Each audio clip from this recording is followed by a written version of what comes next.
All right. Welcome. This is going to be class 162, Faith and Calm. And we all need faith and calm. Not such a life is, but you know what? When we do it, it changes things. It changes things for people. So I think we're going to continue talking, maybe a little bit last week about it, about an incredible story of Mesiras Nefesh, self-sacrifice from the Frierdiker Rebbe, and most important, how that applies to us. Because a lot of these stories, like for example, the Maccabees, sounds completely, beyond us. Um, you know, they had no chance of winning against the Greeks. They weren't even hoping for a win against the Greeks. It was just an impossible situation, as we many of us face impossible situations.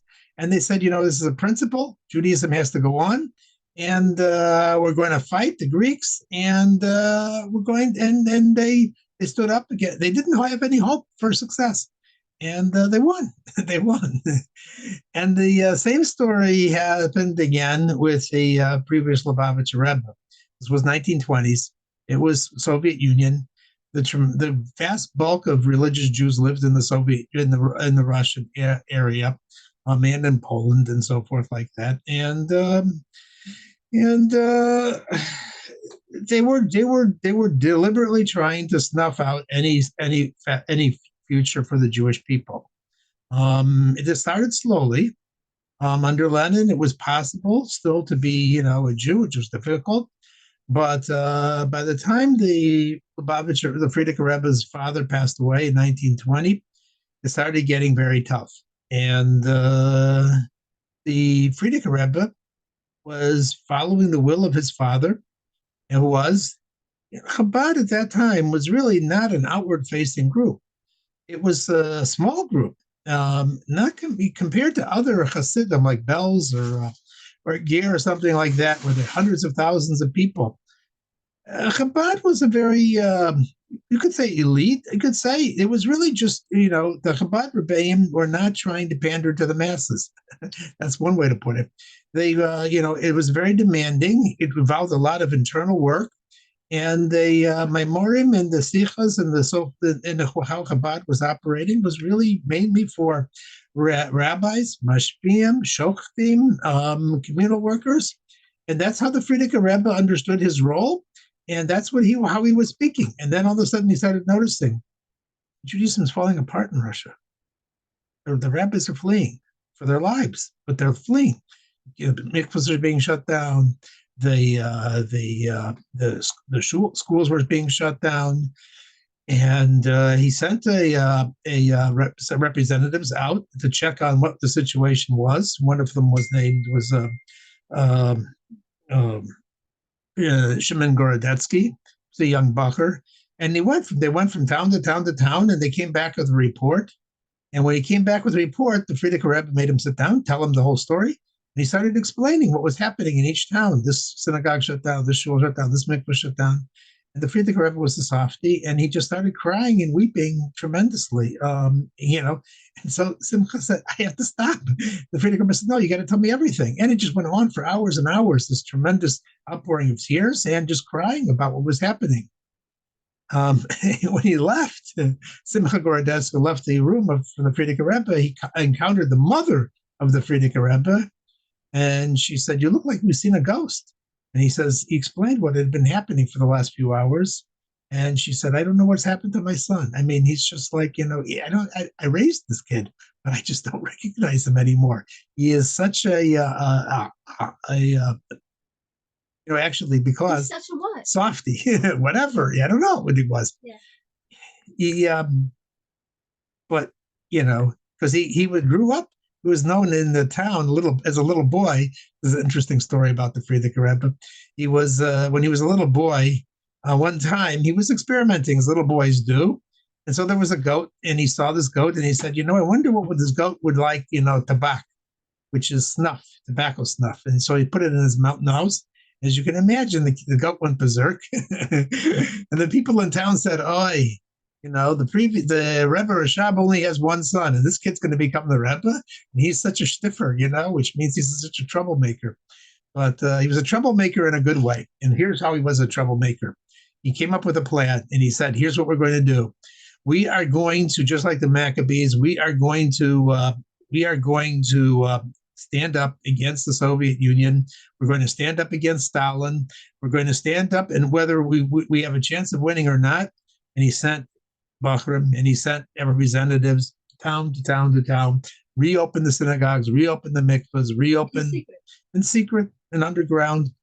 And the Avsexia, the Jewish section, just couldn't believe, was trying to figure out what was going on here. They thought they had finished, and everything was starting up again.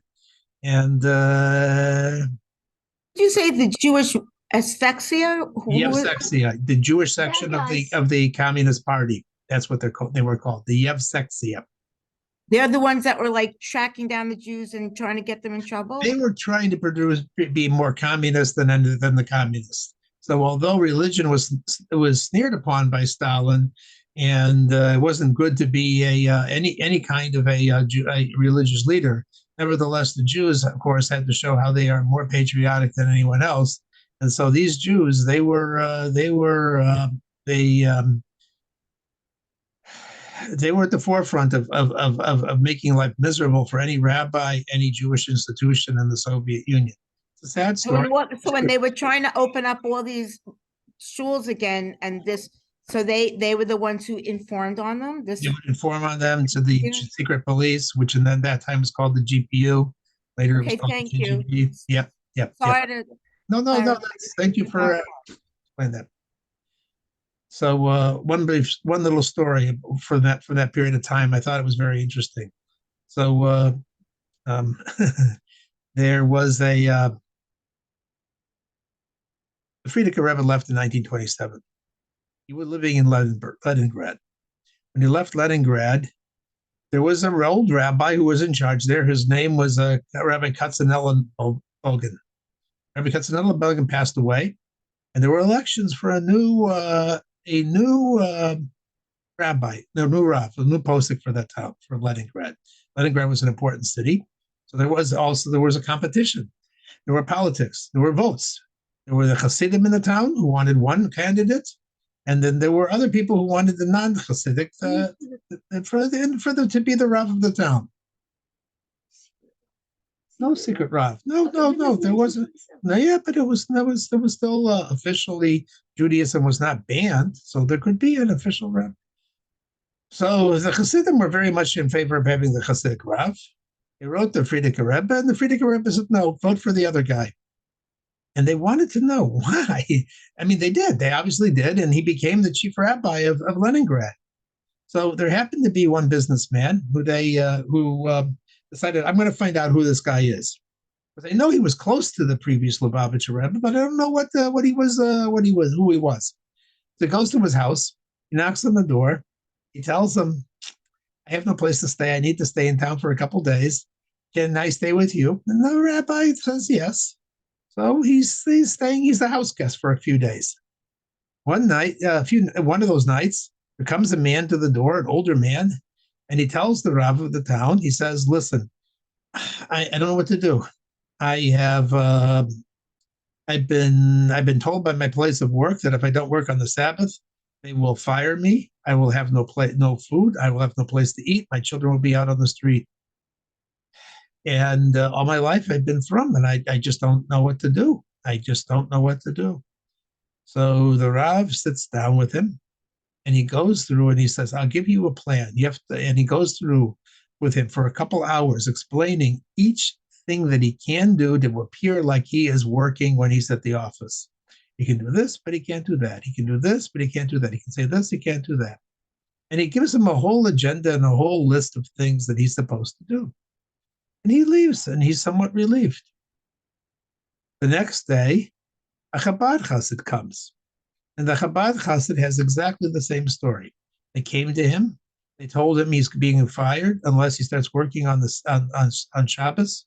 By the way, the official day of rest in the Soviet Union became Tuesday. Stalin didn't want anybody celebrating their Sabbath. So it was officially Wednesday was the start of the week.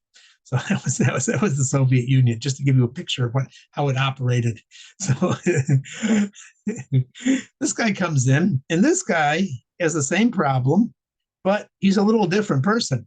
He happens to be a scholar. He knows a lot of halacha. And so he came to the Rav, to say, listen, I have it planned out. If I do this and do this and do that or this, then I think I can go to work and I don't have to I don't have to be fired. And I want your approval of my plan. And the Rav tells him, absolutely not. You are completely forbidden. I don't give you any permission to do what you're planning to do. And the guy had to leave. Afterwards, the businessman who was sleeping there goes to the Rav and says, I don't understand. The first guy gave him a whole plan how to keep Shabbos. The second one, you told him absolutely not. What's the difference between the two? So this is where the difference between somebody who's scholarly and is a rabbi and somebody who's connected to the essence of Torah. So he said, the first guy, he was broken. The second guy, he's a Chabadnik. He's part of the king's palace. He's supposed to set an example for everyone else. In no way am I letting him, he's supposed to set an example of Mesiras Nefesh.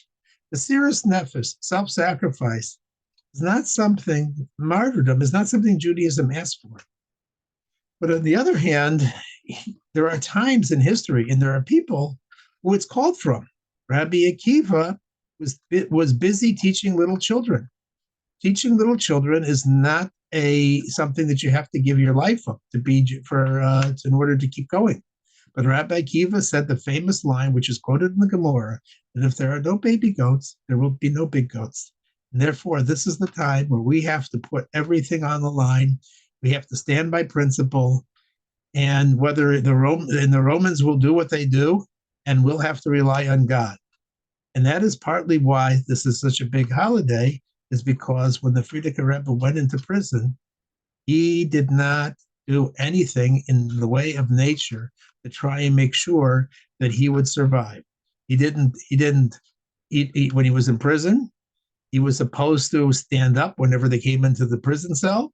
He never did that. They used to beat him until he was unconscious. He never spoke to them in Russian. You were supposed to speak back to them. He only spoke in Yiddish. He knew perfect Russian, but he didn't want to give them any importance at all. And so when he was freed, he knew that this is a special holiday because it's entirely from God. It's a miracle. It's God showing and collapsing the enemies, the forces against us completely. And I'm not relying on, I gave up on any particular human schemes or any plans of how I thought things could go. Now I'm going to show you Now, one other point before I switch over to today. So the Soviet Union knew what they were doing. They specifically were against teaching little children because they knew that that's the future of Judaism. It's interesting. Rabbi Paltiel, who's telling these stories, says he traveled in the Soviet Union in the early 80s. He was on a train, and there was a couple sitting across from him, a man and a woman. One was a kindergarten teacher, and the other was a doctor. And as he's talking to them, he found out that the kindergarten teacher made more money than the doctor in Russia. Why was that? Because it was so important to indoctrinate children in Russia and to turn them into good communists. That is the lesson for us today. Today, our challenges are usually not somebody holding a gun to us and telling us, give up your Judaism. You can't have schools.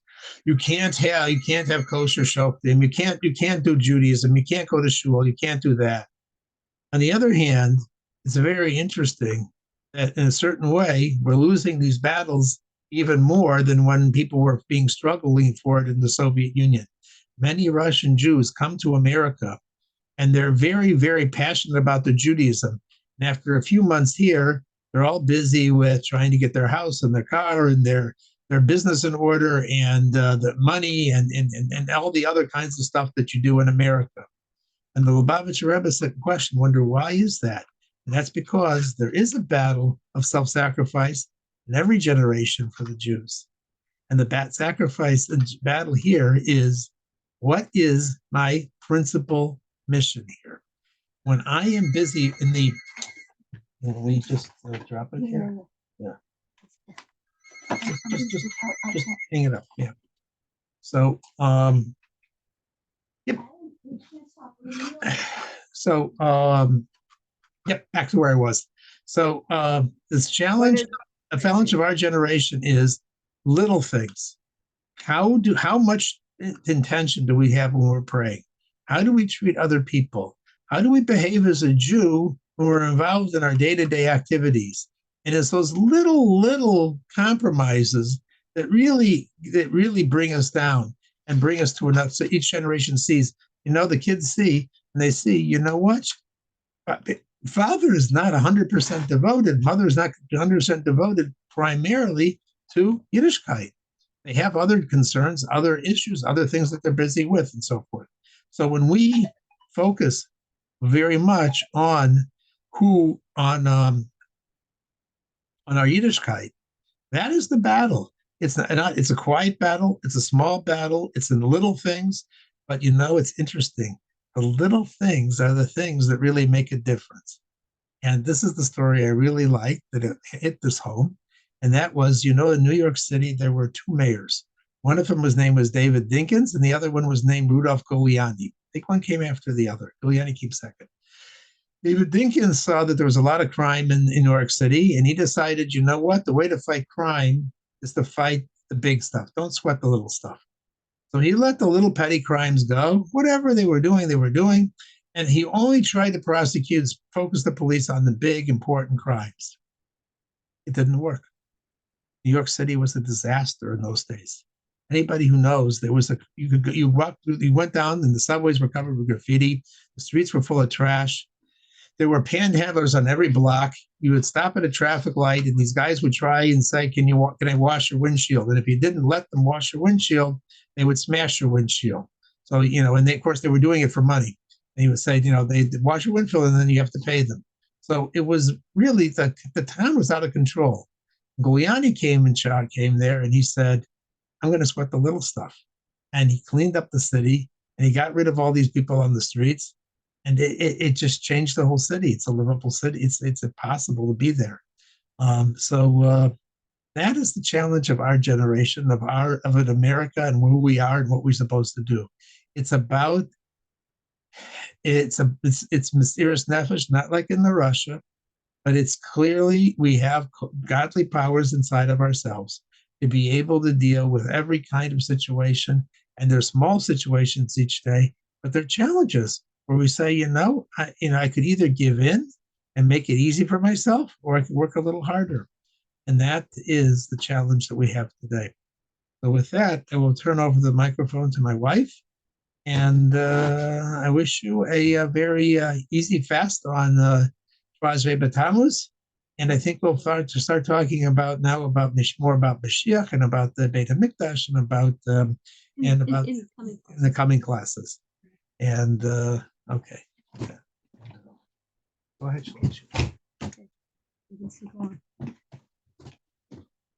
Okay. And great. So welcome everybody. Does anybody want to say anything before I begin? Okay. So anybody want to say anything before I begin? Oh, okay, fine. So I'm just going to tell a little little American angle to the story that Haskell Shimon just told, and a little Boston angle. So apparently, okay, so this miracle that the Rebbe, that Haskell Shimon's been talking about with the Frierdiker Rebbe on the 12th and 13th of Tammuz, that was 1927. And you know that the communists came into power. I'm going to close the door here. The communists came.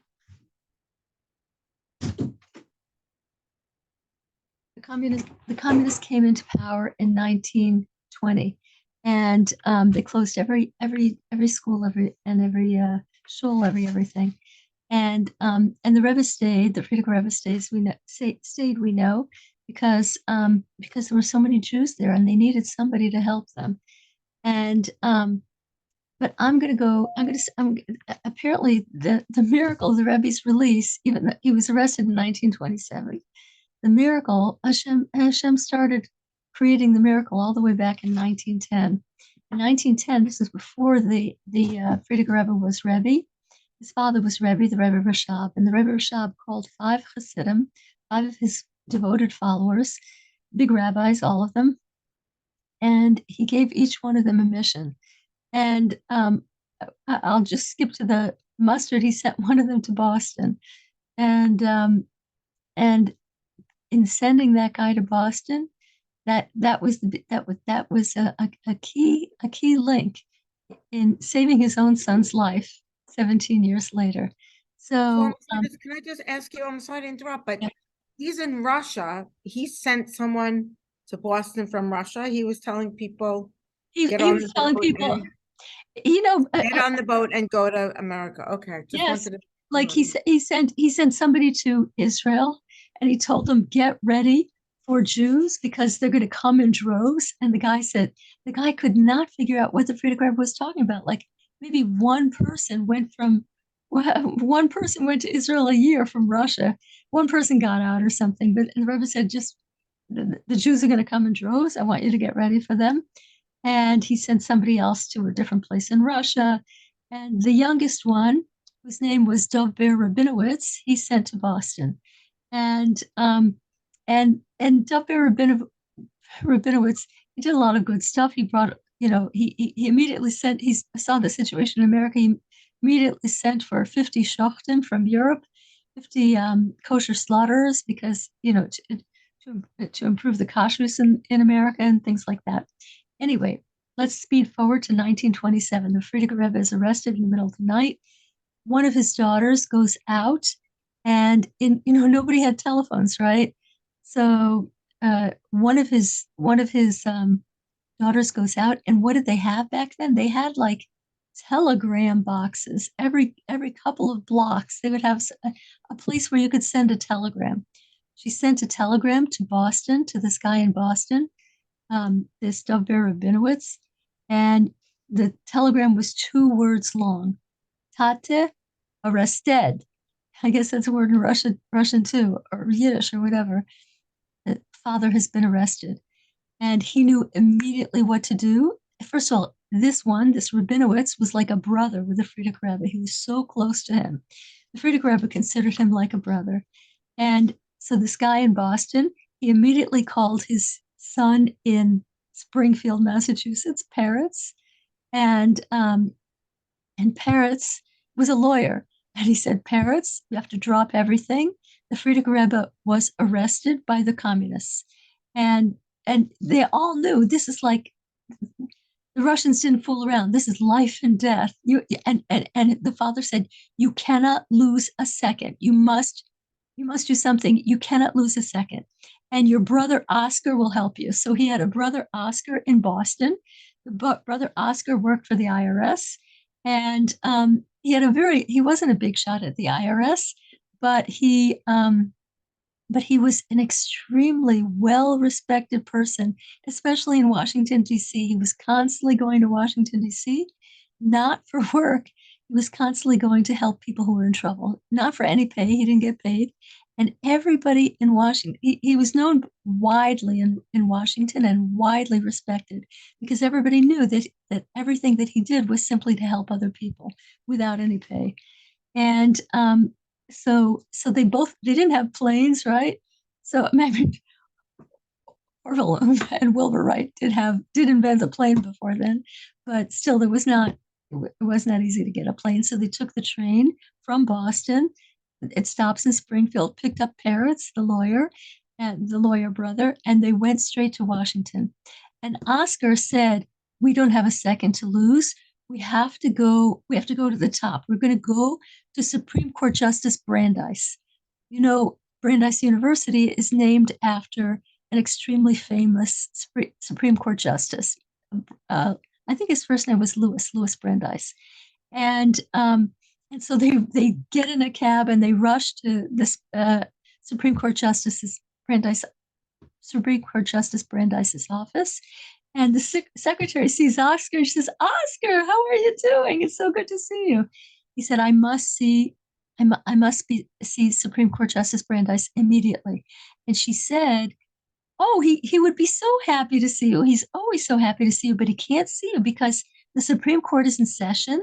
And his rule is that he doesn't see anybody when the Supreme Court is in session. In about 3 weeks or a month, they'll probably be adjourned. And then I'm sure he'll get in touch with you right away. He said, no, you don't understand. I have to see him now. So Hashem arranged that just at that minute, Brandeis went out of another room in the building and he sees Oscar. He says, Oscar, how are you? And Oscar explains, there's a terrible situation going on.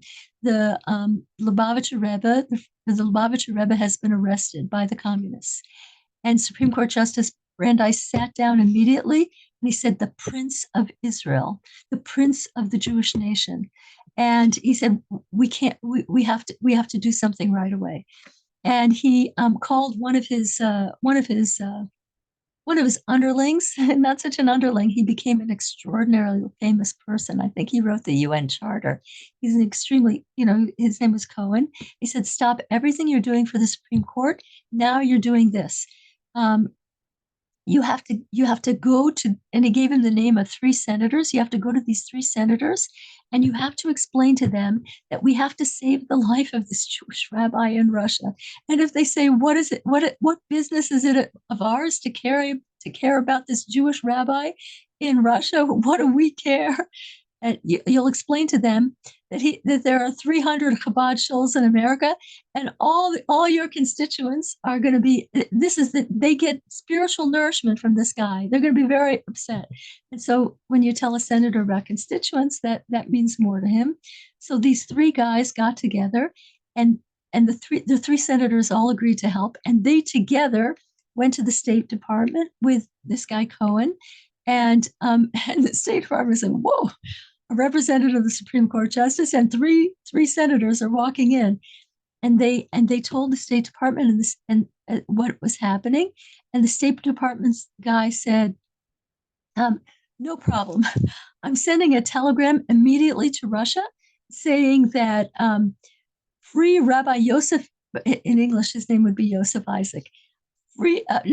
Joseph Isaac. That would be the translation in English. Free Rabbi Joseph Isaac Schneerson.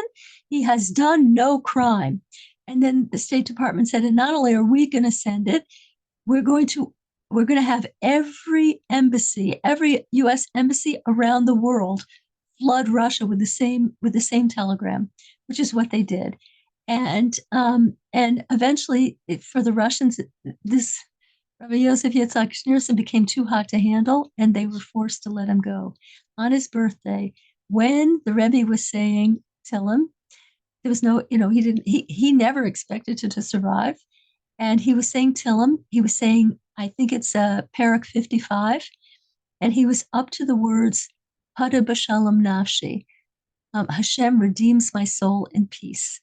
And as soon as he said that, Hashem redeems my soul in peace, they came in to tell him that he was released. And it's very, very interesting that the first Frierdiker Rebbe, the first Lubavitcher Rebbe, the Alter Rebbe, when he was in prison for much longer. He was in prison for a very long time. He was also saying Tehillim and saying the words Pada b'shalom nafshi in Parak 55 when they told him that he was released. Hashem releases my soul in peace. So anyway, now Rabinowitz, this guy in Boston, gets a lot of credit because he understood that every single second counted.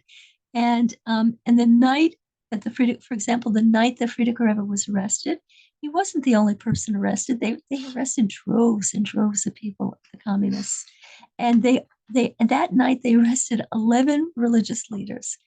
The Frierdiker Rebbe was the only Jew. The others were Muslim and other things.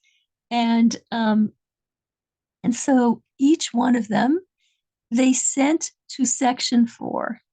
Now the Frierdiker Rebbe, he was also supposed Section 4, what is Section 4? I'm going to explain in a minute. So the Frierdiker Rebbe, he also was told to go to Section 4, but he had to go down this really long hallway, horrible, dingy hallway. And, they had these soldiers with bayonets lined up along this dimly lit hallway. And at a certain point, the photographer says, what am I in a rush for? I didn't have dinner. I'm tired. It's in the middle of the night. And there was a bench and he sat down. And he sat down. I'm going to sit down for a while. He wasn't, whatever. He didn't bow down to what they said. And as he sat down, an office door opened up and a Russian officer comes out. He says, "Who are you? What are you doing here?" And he said, "My name is Rabbi Yosef Yitzhak Schneerson." And the guy said, and the Russian officer said, "Where are you from?" And he said, "I'm from Lubavitch." And the Russian officer said, "Ah, Lubavitch, the good well." And he told the Frida Greba story. He said, "When I was a kid, I lived in a town not so far from Lubavitch. And every town back then, nobody had running water. And so they would all have a well, and everybody would take their family bucket, a bucket for water, for fresh water, and they would go to the well to get water in order to live, in order to drink. And in his town, the well dried up. It's a very big problem. The well dried up. So they went to neighboring towns, and they said, we need water." And the people said, "We're good people. We're not bad people. We're good people, but we can't give you our water. If we give you our water, our well is going to dry up. It's going to be too much demand. We can't do it. We're not going to live if we give you our water." One town after another town after another town said this to them. And he said, and so we went to this place, Lubavitch, and he said, the rabbi of Lubavitch said, "Water, water is from God. Of course you can have water. Water is from God. Take what you need." And so he was a big fan of Lubavitch. And so then he said to the Frida Greba, "So what are you doing here? Where are you going?" And the Frida Greba says, I'm supposed to go to section 4." And I think it was section 4. I might have gotten the number wrong. And so, and the guy's face pales. And he says, "No, you can't go to section 4." He said, "I'm going to make a phone call and see what I can do." So he made a phone call and then he directed him to a different part of the prison. Why did he pale? Because all 10 of the other people, the 10, the Muslim and the other religious figures that had been arrested the same night as the Frida Greba, they were all sent to section 4. What was section 4? When you arrived in section 4 and you opened the door, they shot you immediately. As soon as you opened the door, you were killed immediately. And so he ended up sending the Frida Greba to somewhere else. And then Hashem, and that was Hashem's plan, obviously. And Hashem sent had a whole cycle of other things in line in order to save the life of the Frida Greba. And so that's a local angle on the story. And yeah. Does anybody have any questions? Hashem decides everything that happens. And what was just one second, I want to add one more thing. And what was the whole thing about the Frierdiker Rebbe? The Frierdiker Rebbe did not acknowledge the dark side. He did not give power to it, and he did not acknowledge it. He lived with one reality. The reality is Hashem, and Hashem is behind everything, and Hashem loves me, and he loves the Jewish people. And he did not give the dark side any strength. And that's all of our missions too. We all have, we can all get freaked out by different things. And we have to refuse to be freaked out by the different things that happen to us in the course of a day, because it's all Hashem.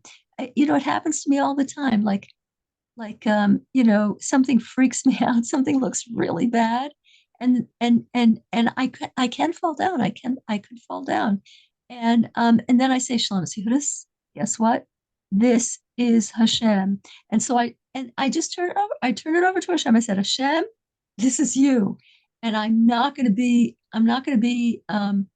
the word Mrs. Somebody always used the word Miss Paul. I'm not going to be moved by it. I'm not going to lose it over this thing, because it's all you.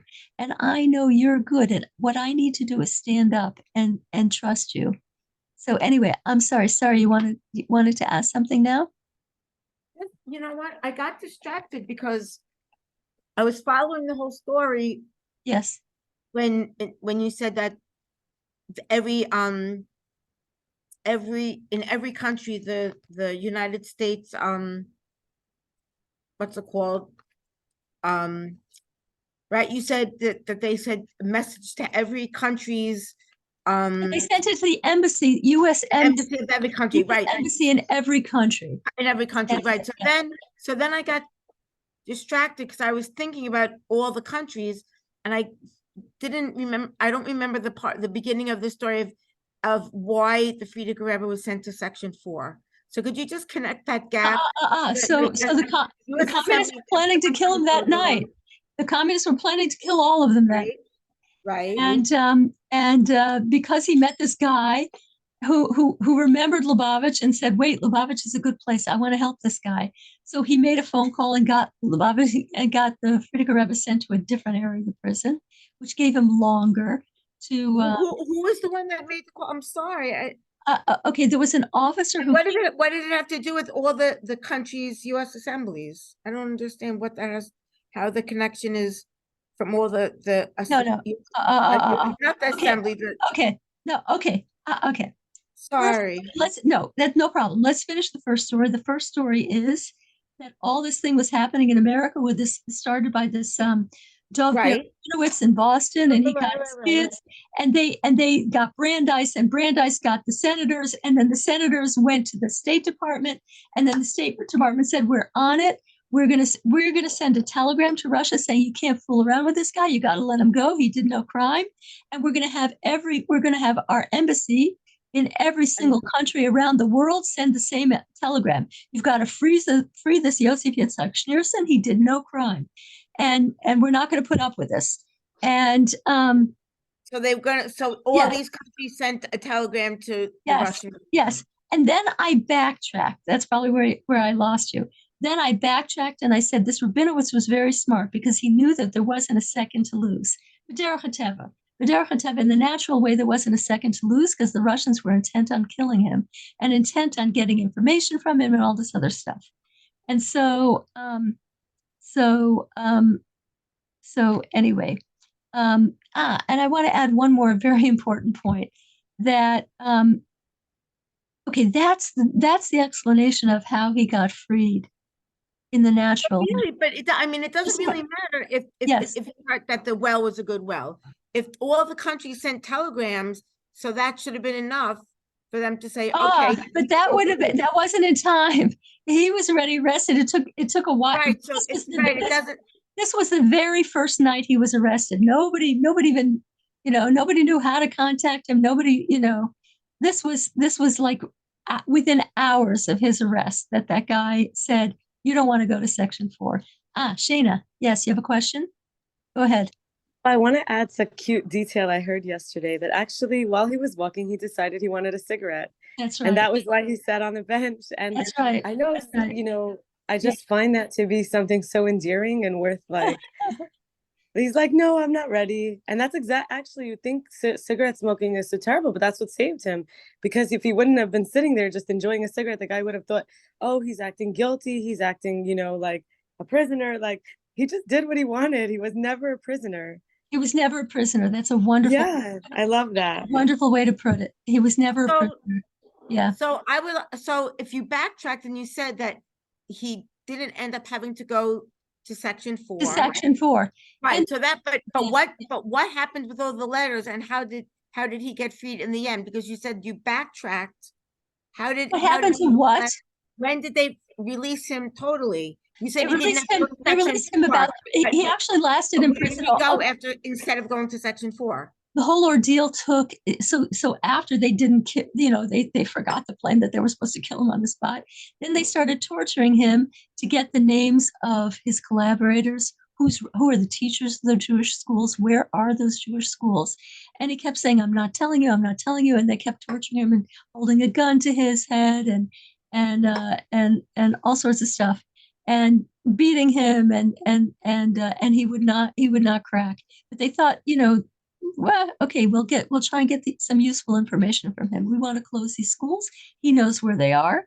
And then Baruch Hashem, the world pressure increased and the Russians released him approximately 3 weeks later, almost a full Jewish month later, because he was arrested on the 15th of Sivan and he was released. He was told that he would be released on the 12th of Tammuz, which was his birthday, when he was saying, "Hashem redeems my soul in peace." They came to tell him, "You're freed." And just like his forebear, the Alter Rebbe, the Alter Rebbe was in prison saying the exact same words when he was released. And and because I think this is accurate, because the 12th of Tammuz was on Tuesday, which they considered a Shabbos, because the Russians had changed the day of rest to Tuesday. The officers they couldn't let him go that day. They had to let him go the next day. So, but the point that I want to make is, yeah, so it's a wonderful story with Rabinowitz and all that stuff that happened. And it's nice to know the local angle, and it's nice to see how people pull to help somebody.